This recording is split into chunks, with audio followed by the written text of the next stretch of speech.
All right, we're back in town for practice, which is good.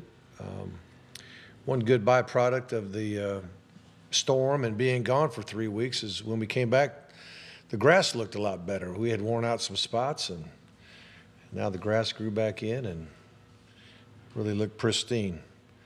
Good job by the grounds crew. Today was a little disappointing of a practice for me. You know, we practice in the morning, as most people know. And anything that was competitive, offense versus defense, I didn't think the offense came to compete today.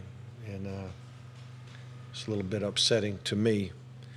And even the scout team work was just kind of lackluster, not great. I don't know what happened on the scout team work with Coach Diaz and the defense, but when it came time to have our competitive drills that are supposed to get everybody's juices flowing and play full speed and compete against, you know, a defense that is not just a scout team defense, we didn't do a very good job today. So I was a little upset with that.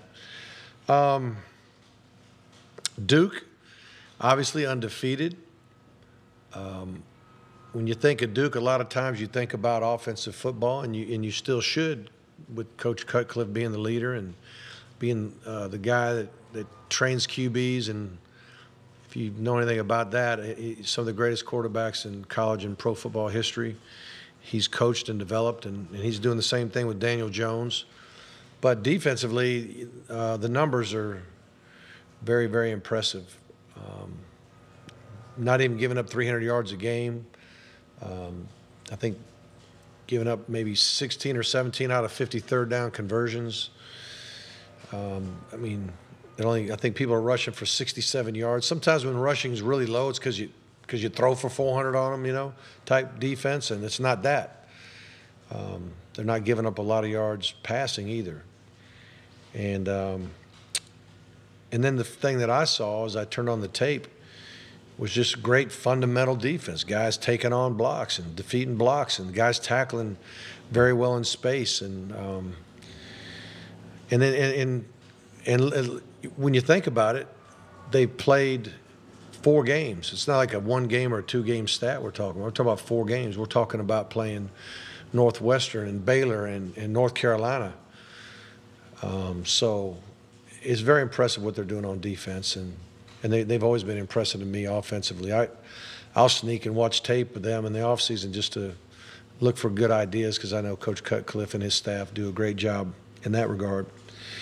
So anyway, I'll open up any discussion. I know it's the first game that counts in conference play for us.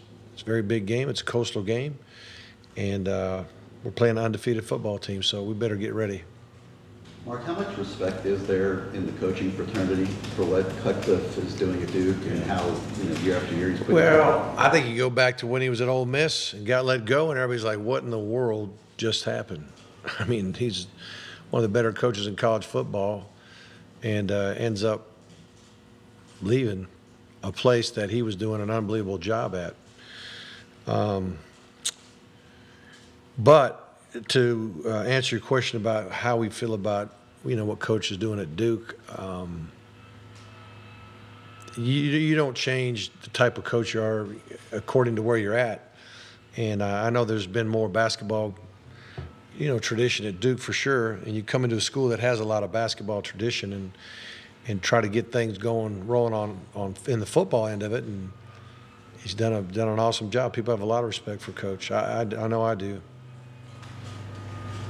Mark, how much was Amon Richards and Mark Walt able to do today in practice? Amon practiced. Mark, we chose not to practice him. He could have practiced. He will practice tomorrow.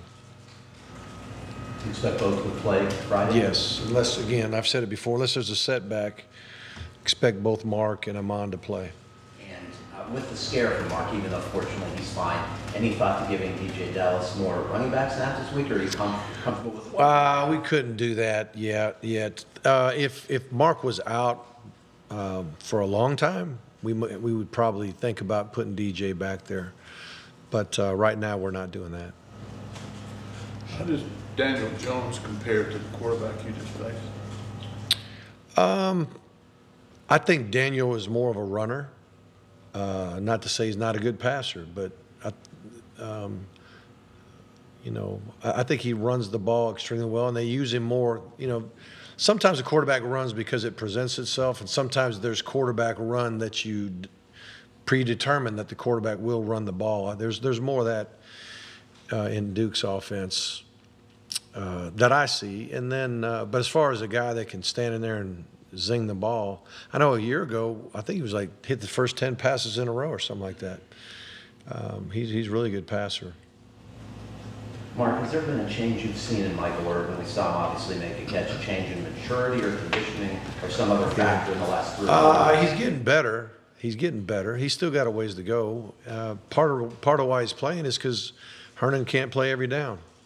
We have to substitute. So I'm not saying that's the only reason why he's playing, but whether he's maturing or not, he's probably going to get in the game a little bit unless somebody else beats him out for second team. He has gotten better.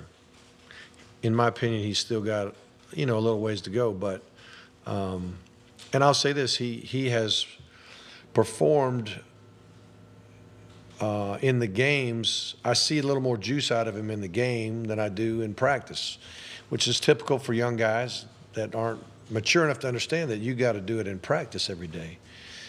And so, but he does need to get more physical in the running game. And, even some of the passes that we ran, the bootleg passes, it was his job to pin a defensive end to create space for the quarterback to get outside, and didn't do it as well as he could. So he's got to be more physical at the point of attack as a blocker, and just keep growing. But he's certainly light years ahead of where he was a year ago. And is Palendi, you think, just needing time to develop? Obviously, Patchen just moved there. Yeah, Patchen and Palendi would be, I'd say, battling for number 3 right now, to be honest with you. Patchen's learning quickly. He's a very smart kid. And I don't know who would go in the game third, to be honest with you. I'd have to ask Coach Hartley, and it's probably a week-to-week type of decision. Mark, urgency with, okay, go ahead. Urgency with the defense backs. I mean, you plan another good. I mean, you got to be urgent every day at every position, really. In our defensive backs, there's always a sense of urgency. And defensive backs in general, if you play man-to-man coverage or you just play any kind of coverage, if you're a defensive back, you have to be able to be resilient when things don't go well on a play or in a game. You might get beat deep for a touchdown, and then you got to come back and defend again. You have to have, the people say you got to have a short memory as a defensive back, and it's true. They're put on the spot. When you play on the edge of a offense or defense, that outside edge, that's what people kind of see. They don't always see what's happening in the middle there. They see what the quarterback's doing. They kind of see what receivers and DBs are doing. So, I think there's more eyes on them, but they're getting coached extremely well, and they're getting better, and it'll take time. I mean, let's face it, there's 4 guys that made 53-man rosters that were in our defensive backfield a year ago. 2 safeties made it, 2 corners made it. And so we had some pretty good players, and these guys are learning to take on that responsibility. How much do you think it helps Malik that he's played at that stadium before? And I know it's a new offense, kind of a new team, new coach, but the environment and also it's a different circumstance as far as him being the guy now, rather than, hey, this game you got to jump in there and do well. But I think playing there before can't hurt. I wouldn't say it's going to be some kind of deciding factor at all. And if he starts daydreaming about what happened in the past, he's going to get knocked around, I would say. You said you saw that game. We talked to you, I guess, on Sunday, and that you called it a miracle. The ending. Yeah. You're just watching that. Can you elaborate a little bit? Well, you just don't ever dream that something like that can happen in a game.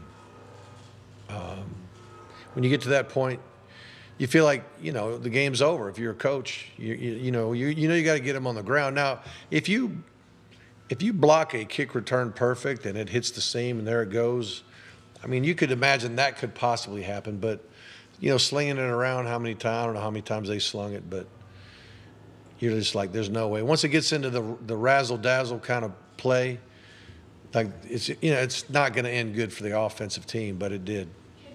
Do you guys have it, like, do you practice, I know it's crazy, but do you have any desperation? Well, I would plays? never say, I would never tell anybody that. I hope we don't get in that situation, though. Yeah, Yeah, I sure. wanted to ask you about Demetrius, we talked the other day. Yeah, I think Demetrius, he practiced today. I think Demetrius will be okay. And Robert Knowles, he's the other one. I'm not sure if he practiced today, but we're hopeful for him. Yes, sir. Go ahead, Ben. Yeah, I have a question on tempo. You've talked about that going into the season. You guys do 69 plays the first game, 62 last, and I know you're piling up yards. Is there a number that you look Number for? of plays? Yeah. Yeah, I mean, I'm more concerned about. I am more concerned about how many plays we run than time of possession. I know that, but my biggest concern is third downs. I mean, if you look at it, we didn't get enough third down conversions, drives in. Defense has got to play. Defense doesn't get many stops on third down. In the first half, you just look at the first half alone. You look at third down conversions for them, third down conversions for us, and you can see why we only ran 22 plays or whatever it was, and they ran 42 plays. To me, is what happens on third down is the reason why, more than the tempo of your offensive team.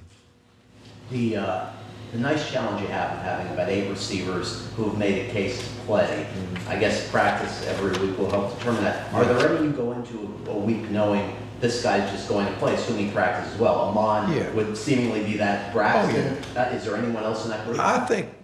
We think most all of them are going to play. They've gotten to the point where we have faith in them playing, and there's probably some positions that could be juggled a little bit as far as who would actually start. I mean, that flanker position, I wouldn't sit here and say it's etched in stone that it's Harley, but Harley earned the right to be that guy, but he's got to do it every week, and he works hard. He's got the type of demeanor and practice habits that would make you say you should do it. But we may juggle. Now that Amon's back, we may be moving some guys around. And if Amon never got hurt, would he have been the number one flanker? I don't know. We might have had Cager there or Dayall there or somebody there, So it's still a very competitive situation. But most of them know they're going to get in there and get a chance to play. And I think part of the competitive nature is why we're blocking good, because not that only Coach Dugans is emphasizing it, but they know if they don't block well, they're probably not going to play as much. So it helps your blocking too. All right, thank you. Yeah, you want to get one? Good. Coach Copeland mentioned earlier in the week that he didn't like playing Friday because of the high school situation. How do you feel? Yeah, I'm with him. I think Fridays are for high school. Should be. But we don't have a choice. So we got to get ready. I mean, I'd rather not have a short week of prep. I'd rather not play on a night that I think high school should be playing. So I agree with Coach. Yep. All right. Thanks. All right, we'll see you.